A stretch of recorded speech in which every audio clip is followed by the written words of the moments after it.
What's up, guys? Subzeric here, and look, I said if there was someone who was better than YBY1, someone who was doing better, I would VOD review them, and lo and behold, Dishsoap took that to heart. I mean, no, he probably doesn't watch my videos, but Dishsoap was the first person in North America to hit Challenger, and he's hovering almost 200 LP above YBY1. And you know how I was talking about before, how YBY1 has less games played higher rank? Well, YBY1's played a lot more. Dishsoap's played a little bit less and done even better. So now it's not even a contest to see how well Mr. Dishsoap's been doing. This is a beautiful graph from him just popping off recently, and he's done a lot of it on one comp in particular. So as you can see, a faded game, a faded game. The really crazy thing is faded game, faded game, faded game, faded game, faded game, faded game, all playing around this Aphelios unit who is very strong.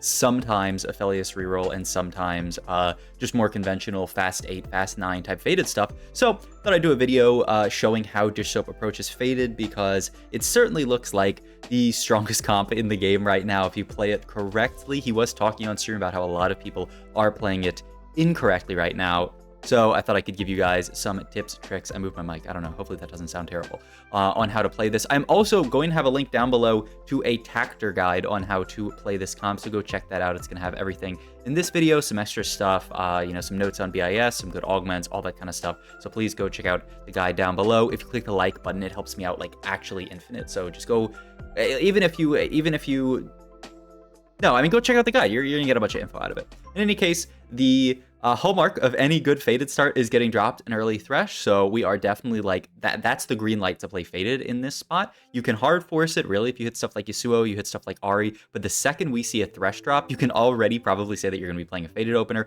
We have Yasuo pair and Ahri pair as well, which is fantastic here. We can hold on to these Malphites, which might be, you know, Behemoth in for our faded board. And yeah, we're just gonna play this 3 faded opener here and pair the Yasuo and the Thresh. This is what I talked about in my last video. You know, this pairing of the Yasuo Thresh is really strong in the early game. And we're going to slam an item here. The only really reasonable slam if we want to play towards faded for the rest of the game is Guinsoo's Rageblade. It's actually a really nice slam early game in faded because of the fact that you're playing for really long fights, right? Your Thresh and your Yasuo are both really tanky because they're scaling off of each other. The shield scales with the armor and Amar. And so you slam Guinsoo's. Ahri's actually a pretty solid holder of it. You know, you'd think, oh, she's like an AP unit. She's a caster. Like, why would she really want Guinsoo? But one, she's like relatively high mana, you know, 60 mana. She needs to auto a few times to get the cast off, and two, her cast is pretty quick. She just sends the ball out and then she's done. Like, look, she just casts and boom, she's already on her next auto. That is usually the hallmark of a unit that's good with Guinsoo, as a unit with a quick cast, because you don't want her to be spending a really long time in her cast animation, because that's time that she's not autoing. Ahri just sends the ball out and, you know, you're good. So really solid there. Gunblade, I think, is, you know, very natural in a position like this, for the exact same reason that, you know, Guinsoo is. It helps you play for those long fights that Yasuo and Thresh are stalling you for. Gunblade is really good. Well, healing is really good in this comp because of the extra armor and MR. I'll talk a little bit more later about the effect of like Gunblade itself, because Dishsoap is actually not a big fan of Gunblade in this comp, which is interesting because this is something that I think a lot of people used to say. Syndra BIS is Gunblade, you know, you want her healing up and playing for those long fights, but that's not actually what Dishsoap prefers on his faded units, which is pretty interesting. Itemization wise, here we have this tier open. He's playing for Aphelios items here, so he is going to pick up the sword in this spot. He wants to play towards Aphelios, and like you saw in that match history, right? We would definitely ideally play for Aphelios reroll from this spot. We pick up the Ahri 2 and the Darius 2, which is really nice, because these are, I mean, upgrades on our board. And now he's going to start putting the units into his planner, put the Syndra in. He's got an Ashe in there right now. But yeah, he just wants to, you know, get ready to play the comp. Now that he has Ahri 2, he's actually going to pair up the Yasuo in the Ahri, because the AP is actually really valuable on this Ahri. This is one of those things that's kind of cool about this comp, is the degree of flexibility you have. Sadly, we're going to lose to someone who's playing Aphelios, which, yeah, makes sense. I mean, that board is very strong, and we are going to get our first augment here because we're in the galaxy where Lilia shuffles all the augment rounds around. This is pretty bad because a lot of these are pretty untakeable. Stimpak doesn't count the health that you've already lost, so instead of proccing on 50 HP, we'd have to proc it on 31 HP. But luckily, we reroll into a duplicator here, which at least makes up for the fact that the other augments were near untakeable. You really don't want like scaling augments in this portal like Stimpak, which YBY1 ends up taking here. This is also, I mean, talking about prestigious lobbies. We got YBY1, we got Dishsoap, of course, me first or eighth, and Brosif is also incredibly high up on the ladder, but me first or eighth is someone who's done well in tournaments in the past. I forgot what tournament, but he did very well in one tournament. I can't remember what it was. And then other just, high elo players in general. But yeah, we've played a pretty decent faded board here. Sadly, there have been a lot of crazy boards running around this lobby so far, and we never found the Yasuo 2, so we didn't actually get the ability to streak here, but we made Econ, Dishsoap and good players in general always playing for Econ in spots like this.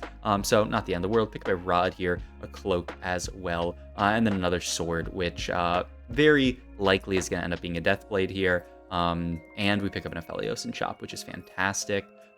This allows us to actually start playing into this faded board immediately. Yorick's a really nice unit to get into this board because he is Umbral and he's Behemoth, and yeah, we're just gonna make the Adaptive Helm and the Deathblade here, and actually swap the items over to Aphelios because we're building items for Aphelios, right? It makes sense to just be playing Aphelios. He's gonna use this Deathblade a lot better than a random RE2 is going to, and then the Adaptive Helm is just gonna go on Thresh, gonna get Thresh casting. It's also just an easy way to get rid of those tier, that tier and that cloak, because we're not playing, around Syndra primary carry, we don't really need items for her, though we do end up hitting Syndra here. This also prompts Dishsoap to level and roll here, because we can find 5 faded. Actually, we already had 5 faded, right? But we have Thresh pair in this position. We actually have a lot of stuff to roll for here. End up finding the second Aphelios and duplicating it here. He was really just rolling for one or the other, and so he just opts to dupe the Aphelios here. He doesn't run a roll past 10 though, so we just stick on Aphelios too, but this is already a fantastic spot. And it's really smart what Dishsoap does in this spot, where he says, I'm 10 gold, I can't actually roll much deeper here.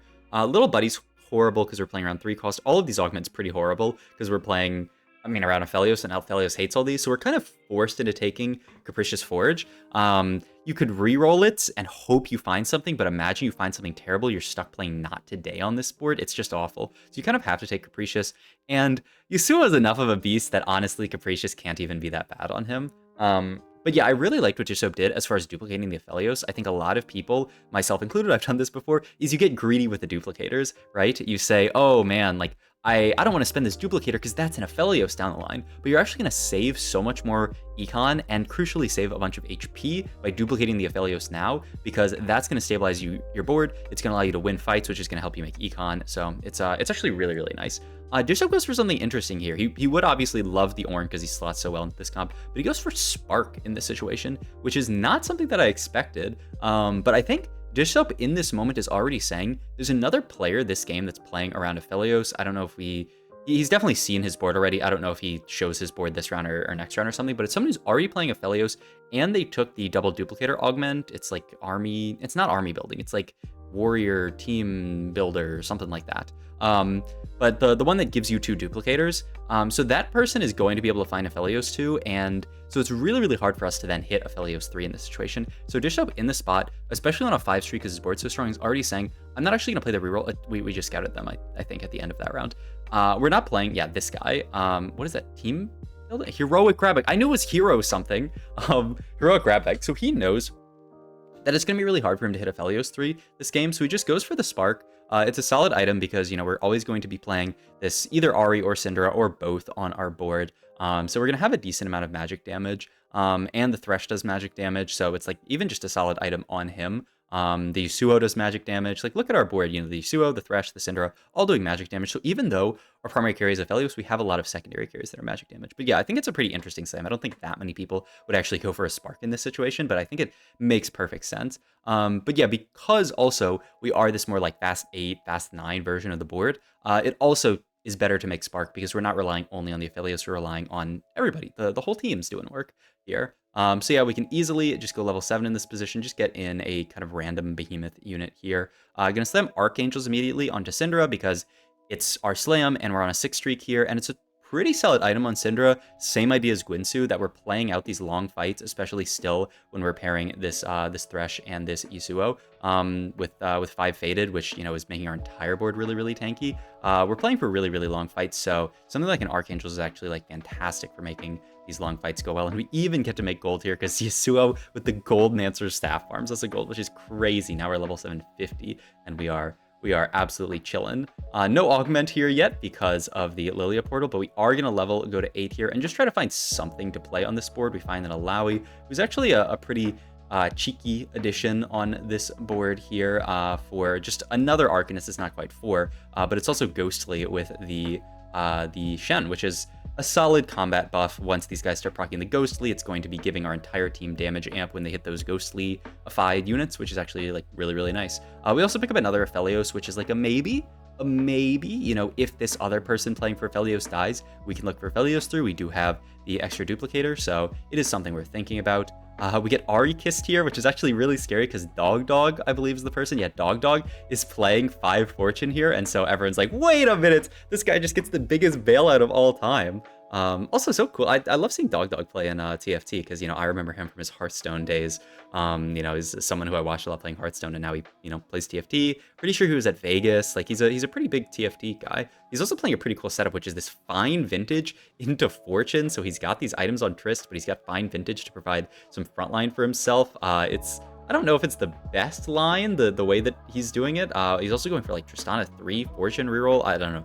Dog is cooking. 100 gold cash out, by the way, is about to hit him, so that is certainly something to be worried about. Aphelios item here is what we would ideally pick up, but there's not really much to look for. Dishsoap is a big fan of anti-heal in this comp in general, and especially on Aphelios. And if you look at the stats agree that red buff is probably the best single item that you can have on Aphelios. So certainly something to keep in mind. If you can get to a red buff, it's fantastic because he spreads it well with his ultimate. It's attack speed for him so that he can, you know, just start autoing a lot and getting stuff done early in the fight so that we can actually get to the late game fight. Because if you're really, really slow early on in the fight, then maybe you just don't even get to the late game fight. So something to keep in mind as well. You really want anti-heal in this comp, but sadly there was no bow, so we can't get towards the red buff here. You can always go for like a Morello or, you know, red buff on someone else, but it's a little bit awkward. Like, who do you really carry it on? It can go on set later actually. But yeah, we get this Cho'Gath one. Dog gets a bunch of gold and a Radiant Morellos here, which is fine. He is going to opt to take the Cho'Gath boon and start looking for red buff. Doesn't get a bow here, takes sword here for potentially an IE, and then he can red buff someone else. But then once again, doesn't find red buff, so he's going to make the IE. And then I really like this a lot. He's going to take like this sort of escape hatch of a GS here, but he's not going to slam the GS. So he's going to say, if I get red buff off chickens, then I can just make red buff. If I don't get it, then I can make GS. So just another way that you can sort of like ensure that you don't get super morph dogged on your items. You just say, I'm going to give myself the option, and it's only one more fight. You know, slamming doesn't actually make the diff in this fight. We end up winning the fight anyway. And now, you know, if we get the red buff, we're overjoyed. Then we actually have the heal cut, which is really necessary in this comp because, once again, it is a slow comp. You really need red buff in these slow type comps because it's not like you're one-shotting the board. You're doing a little bit of chip damage, and if the enemy team is healing up, that's really counterproductive for you. But if we don't get red buff, we can always just make a GS Syndra and be happy with it. There's another Syndra, by the way. We do get the red buff here. We're wondering if we should actually reforge this sword here, because Deathblade is like, all right, as far as something that's probably going to go on like a set later. We do have to reforge it just because there's a lot of really good stuff you can hit. You can hit Sterax, you could even hit like a Shojin for Syndra.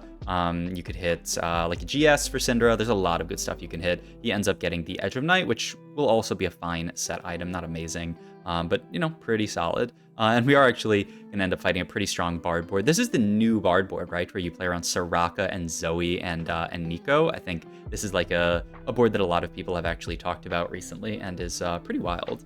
I played it once and I don't know, I didn't love it, but I think a lot of people are really, really taking a liking to it. We're rolling down here. Ideally, level 9, we pick up a set here, and we can actually start playing 7 Faded, because that's a huge buff to our team, but we don't actually end up hitting it. We just hit an Ashe and a 2-star Syndra, and we're forced to put the Ornn on our board, or not the Ornn, but the this bear pig man, Udyr, who, I mean, is a fantastic unit. As you can see, just slapping the entire board, but we would definitely prefer 7 Faded here. The Ashe actually just barely wins the fight for us, which is pretty sick here. But yeah, we don't really want this Udyr on our board late game. We ideally want to be playing for the 7 Faded version of the board. This does actually let us fit in a random Azir for now, which is kind of cute because we're, you know, not playing 7 Faded yet, but that is definitely the late game version of the board we want. We fight this person who I think just FF'd, which is pretty funny. We're still, like, probably not able to hit Aphelios 3, but Dishsoap actually makes the greed play here, sells the Ahri, and says, you know what, I'll keep I'll keep the possibility of hitting a Aphelios 3 open, which, I mean, at level 9, it's probably not going to happen, but, you know, I know I mean, I'd love an Aphelios 3. I'd be down for it for sure. At this point, we're probably looking for second set item here, and there's actually an even shroud on Carousel, which is fantastic because we don't actually have that shred on the board yet. Most people, I think, would say, like, well, you don't really need shred because you have Aphelios, but one, it's just a solid set item because he's going to be dunking into backline and then getting that shred on backline, and two, you do kind of need shred in this comp for Aphelios, or Sunder, I guess, as it is called when it is armor. Just because Aphelios only shreds on his cast. It's the same idea as Kale.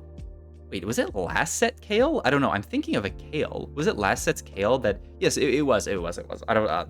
Once a set is over of TFT, I feel like it just memory holes out of my mind. But it was last set's Kale where she would shred, but she would only shred on her cast, and so you would still very, very often build shred on that unit because every auto up until the shred, you don't have shred. So it actually makes a lot of sense in a comp like this where you're actually shredding on your ability to still build shred in the form of something like an even shroud. Even shroud is actually really nice because you get that instantly. Static shiv is kind of different where you get it after a few autos. Last whisper, you get it on the first auto because, you know, you are yourself autoing usually. But something to keep in mind. Even shroud, very, very solid item in this comp. So yeah, just something to say. Another thing to say, actually, you know what? I'll hold this piece of information actually till we get later because it makes more sense to format it later. You know, don't let anybody tell you that I script these videos. I mean, who would say that? But you know, we're just figuring out the information we want to disseminate on the fly because I mean, it's more fun that way. Take a small loss to a bard board here. They are trapped on level 7, so the second that we get 7 faded, we will be able to overcome their board. The other thing to note is that this entire game, this entire mid game, we've still been pairing the Thresh and the Yasuo. It's just a lot of tankiness stats for our boards. They scale so well with each other. You really don't need the AD onto something like Aphelios here, or like the attack speed from a Kindred or something. We finally pick up set, and actually there was a big clump of sets. We end up hitting set 2, which is really, really nice here. And you will see immediately, the second that Dishsoap gets set, he pairs the Thresh and the set. This is really, really necessary because it's 45% Omnivamp on your entire board, which scales with the Arm and Amar. And now, like, some people might be like, what are you talking about? Well, Arm and Amar reduces the damage that you take. So every point of HP that you heal, if you have more Arm and Amar, is going to be stretched further because that's reducing more damage that you take. So in the same way that, you know, Yasuo's shield scales with the Arm and Amar because, you know, a shield is going to be reduced. The damage that the shield takes is going to be reduced by the Arm and Amar. Same thing with this Omnivamp here, except even more because all of your backliners are going to be healing up with it. Your set's going to be healing up with it. Even your frontliners, you know, Thresh is going to do a little bit of damage. Orin's going to do a little bit of damage. So they're going to be healing up with this as well. So in Dishsoap's opinion, and after watching this game, it seems like I definitely agree with him that late game, it is always going to be set plus Thresh pair. That is what he said, and you know, after watching this game, it is hard to disagree because this board does a ton of damage and is unkillable here. He has enough items on his Aphelios that, you know, he's doing damage. He has enough, you know, scaling items on his Syndra that she's doing damage. It seems, you know, like you can't even challenge that idea. The other thing to say, actually, the thing that I was thinking about that I didn't end up saying is that he opts to only build 2 set items here. He could have gone for a 3rd set item, but instead went for a Cinder item. And the reasoning behind that, as you can see here, that set has 3 items because Orin farms an item. So Dishsoap is of the opinion that you basically always go 2 item set, you know, until you end up kind of having to build a set item. But he doesn't really prioritize that 3rd item on set because Orin is always going to farm him an item anyway. So you might as well just go 2 item set and then, you know, just let Orin do the rest of the work. So I think that makes a lot of sense as well. You can see here, you know, he prioritizes putting the item onto Thresh, and he's just going to let Orin farm the set item as opposed to like itemizing set and letting Orin farm like a Thresh item. Yeah, he just wants Orin to be able to farm a set item, and it allows you to itemize everyone else. It allows you to really itemize backliners. Like, you really don't need that many frontline items, that many like AD bruiser type items for set because, you know, Orin's always just going to farm an item. and it's a lot easier to make Ornn farm a set item than it is to make him farm like an Aphelios item. Like if you have 2 item Aphelios, then you have to do some really janky positioning. But yeah, I mean, look at this fight. His ward takes so much damage, but it's so tanky, and then it just heals back up to full. It is just absolutely disgusting. We get the double kill there and a first place from Mr. Dishsoap. So hope you guys enjoyed this video. I hope it showed you guys how to play this comp. It is absolutely busted. He was, like I showed you guys, playing it almost every single game. More info in the tactic guide down below. Yeah, thanks for watching, and I'll see you guys in the next video. Bye.